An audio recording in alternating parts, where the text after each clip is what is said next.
Boker Tov, Shavua Tov tout le monde, Parashat Tetzavé. Bon, on a déjà le Mishkan qui commence à se faire, Betzalel qui monte le Mishkan, et Akadosh Baruch Hu dans notre parashat donne un autre ordre à Moshe Rabbeinu. Ve'ata tetzavé et bnei Israël, ve'yikru elecha shemen zayit zach katit lamaor le'alot ner tamid. Prendre de l'huile d'olive pure, katit lamaor, une huile, première goutte, pression à froid, très haute qualité, pour allumer les bougies de la menorah, qui étaient allumées toujours, le matin, le soir. Ner tamid, on peut expliquer d'une autre manière. Ner tamid. Akadosh Baruch Hu, quand il a éclairé le monde par les sphères, c'est-à-dire l'infini s'est rétracté d'un endroit, et il lui a envoyé la lumière par un petit endroit, par le secret du Tzimtzum. La lumière d'Akadosh Baruch Hu éclaire dans le monde toujours. Combien elle éclaire, ça dépend des barrages et des filtres que nous allons mettre. La lumière qui descend, la capacité de la lumière, elle est là. La lumière, elle a une certaine capacité que Akadosh Baruch Hu a prévue, mais combien nous allons mettre chez nous, ça dépend de nous. Quand on a une force d'électricité, une capacité d'envoyer de l'électricité à un certain niveau. Après, nous, on va décider quelle ampoule on va mettre, quelle capacité d'éclairage on a envie de mettre. Ainsi, dans le caractère de l'homme, dans notre avodat Hashem. Le Akadosh Baruch Hu, il te dit, le nerf, la bougie, elle est toujours allumée. Moi, je donne toujours, je suis là toujours. La question, c'est qu'est-ce que toi, tu vas être ma'alé. Les halot, c'est à toi les halot. Le nerf, il est tamid, il est là toujours pour éclairer. Qu'est-ce que toi, tu vas lui coller pour qu'il puisse éclairer? Ça, c'est ton travail à toi. Et c'est ça ce que Kadosh Baruch Hu dit, Ve'ata tetzavé et bnei Israël yikru elecha shemen zayit zach katit lamaor le'alot. C'est à vous, chacun de vous, d'aller apprendre du tzaddik, de Moshe Rabbeinu, comment éclairer la lumière. Et c'est pour ça que cette mitzvah, elle a été dite par rapport à Moshe Ve'ata tetzavé yikru elecha, pas ve'yikru elai, comme qu'on avait vu quand on a parlé des kelim du Mishkan, c'est ve'yikru li teruma, ve'yikru li lishmi. Mais là, quand on parle de la lumière, du shemen zayit zach, Akadosh Baruch Hu dit à Moshe ve'yikru elecha. Pourquoi elecha? Parce que Moshe Rabbeinu, c'est le transmetteur de la Torah. C'est lui qui va transmettre à Israël, à tous les tzadikim, à tous ceux qui veulent éclairer la lumière de la Shekhinah dans le monde, comment il faut éclairer. Ve'yikru elecha shemen zayit zach katit lamaor. Dans la avodat Hashem, tout dépend de l'homme. Tout dépend de l'homme, comment il va travailler, comment sera sa avodat Hashem. Il y a un homme qui peut exploiter la lumière, il va lui mettre des miroirs, il va mettre des loupes pour agrandir l'efficacité de la lumière. Et l'autre, qui mettra des rideaux autour, et que la lumière ne pourra pas éclairer sa neshama. La lumière ne pourra pas éclairer sa vie, son quotidien, son entourage.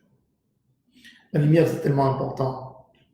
Grâce à cette lumière, on obtient tellement de choses.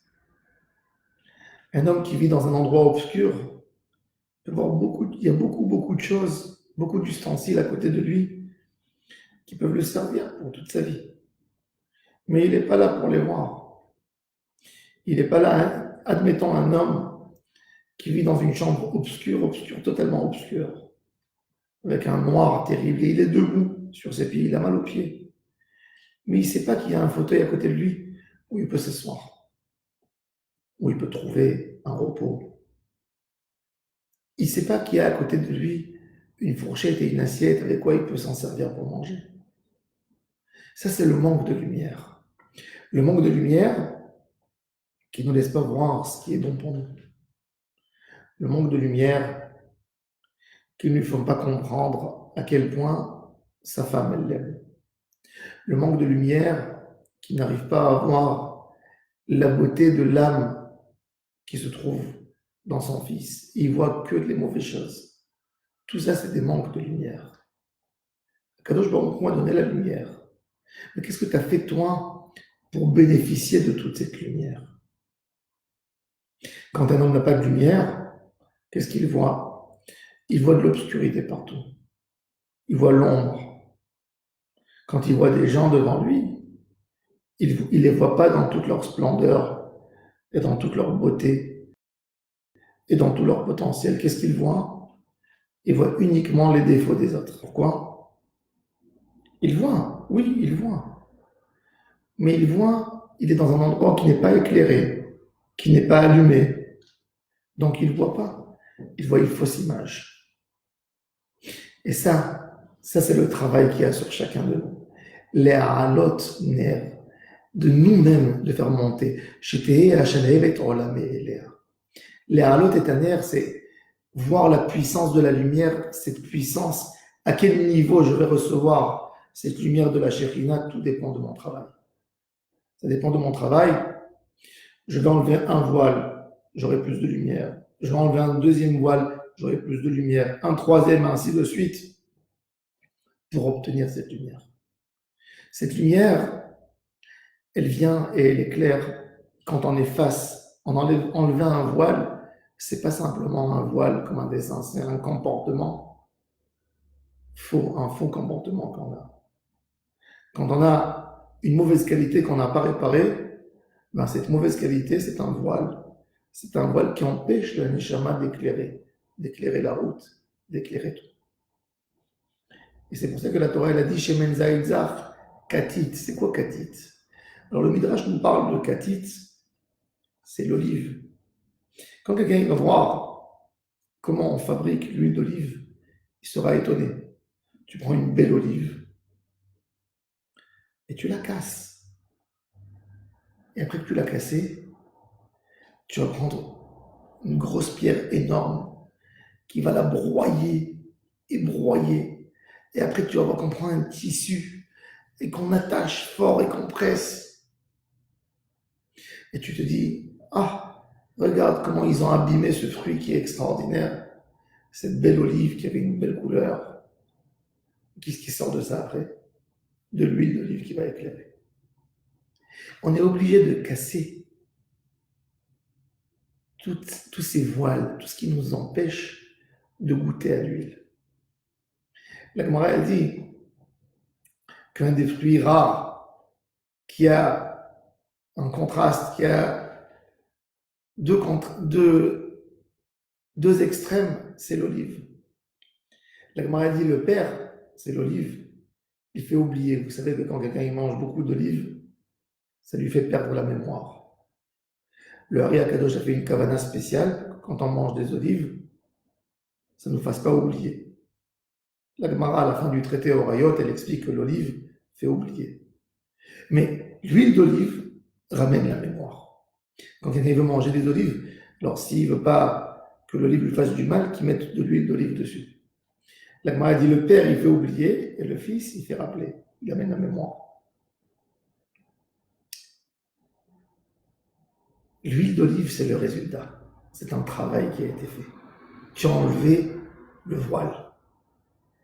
Dans l'olive, il y a l'huile d'olive. Le voile, qui est la chair de l'olive, me fait oublier. Il ne me fait pas comprendre les choses. C'est un produit épais. C'est de la matière dure. L'huile d'olive, c'est clair. Ça éclaire. Ça sert pour allumer, pour éclairer. C'est ça l'image qu'on doit voir. L'image de la Torah, elle vient là pour te demander, enlève, enlève un voile, enlève la mauvaise qualité qu'il y a en toi, enlève ces voiles qui t'empêchent de voir la lumière. Et c'est ce qu'Akadosh Baruch Hu dit, Léa ner, éclairé. Pourquoi? Parce que la lumière d'Hachem, elle est tamide, elle est là tout le temps. Ene Adonai, Elirav, la Hashgacha, la surveillance d'Akadosh Baruch Hu par rapport à l'être humain est toujours là. La question, c'est comment nous, on va se comporter. Comment nous, on va bénéficier de cette lumière. Il y a un soleil extraordinaire. Ce soleil va faire vivre les plantes, va leur donner du goût. Mais en même temps, le monsieur qui a décidé d'aller bronzer à la plage, et il n'a pas mis ce qu'il fallait mettre, il va brûler.